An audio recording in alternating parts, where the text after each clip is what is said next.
Au cœur de la vallée du Loing, tout près de Paris, est né un trésor sucré. L'authentique recette du sucre d'orge est apparue il y a plus de 300 ans dans la ville de Moret. Elle a été inventée en 1638 par une communauté de religieuses sous la direction de la mère supérieure Élisabeth Pidou, cousine du célèbre Jean de La Fontaine. De passage dans la région, toute la cour du roi se délectait de ce bonbon. Son goût sucré et ses vertus adoucissantes pour la gorge étaient aussi très appréciés. Aujourd'hui, un musée rend hommage au sucre d'orge. On y retrouve d'authentiques objets d'époque, comme les boîtes ouvragées qui contenaient le précieux bonbon. Ce sont des boîtes qui ont contenu le sucre d'orge à la fin du 19e siècle, début du 20e. Et parmi ces boîtes, presque toutes sont encore marquées sucre d'orge des religieuses de Moret.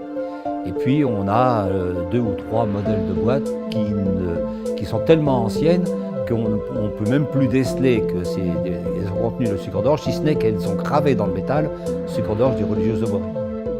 On y trouve également des thermomètres à l'ancienne, spatules en bois ou cylindres utilisés lors de la fabrication.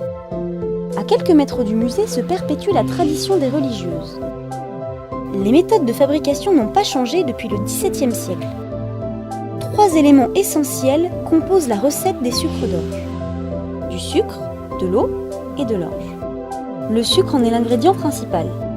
Il est mélangé à une tisane à base d'orge qui a donné son nom à ce bonbon et lui confère ce goût si particulier. 1 kg de sucre permet d'obtenir environ 100 bâtonnets de sucre d'orge. Le mélange sucré est d'abord liquéfié, puis maintenu à ébullition. Son contenu est ensuite versé sur un plan de travail en fonte pour être refroidi et travaillé. Il faut attendre que le mélange se solidifie pour passer au pressage. La pâte de sucre d'orge est passée entre 2 cylindres de cuivre qui vont lui donner sa forme de bonbon. Les bâtonnets marqués du sceau des religieuses sont alors prêts à être emballés. Moins de 100 kg sont produits chaque jour, ce qui en fait une friandise très précieuse. Un autre temple dédié au sucre d'orge a élu domicile au cœur de Moret.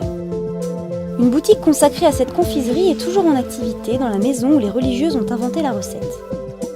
On y trouve les fameuses friandises sous toutes leurs formes, en berlingot comme en bâtonnet. On fabrique aussi d'autres produits à base de sucre d'orge comme cette liqueur locale. Toute l'atmosphère médiévale de Moret-sur-Loing s'exprime dans ces lieux. Et la tradition des religieuses contribue encore aujourd'hui à la renommée de cette petite ville. Une histoire authentique qui vit encore à travers ces bonbons uniques et ceux qui les aiment.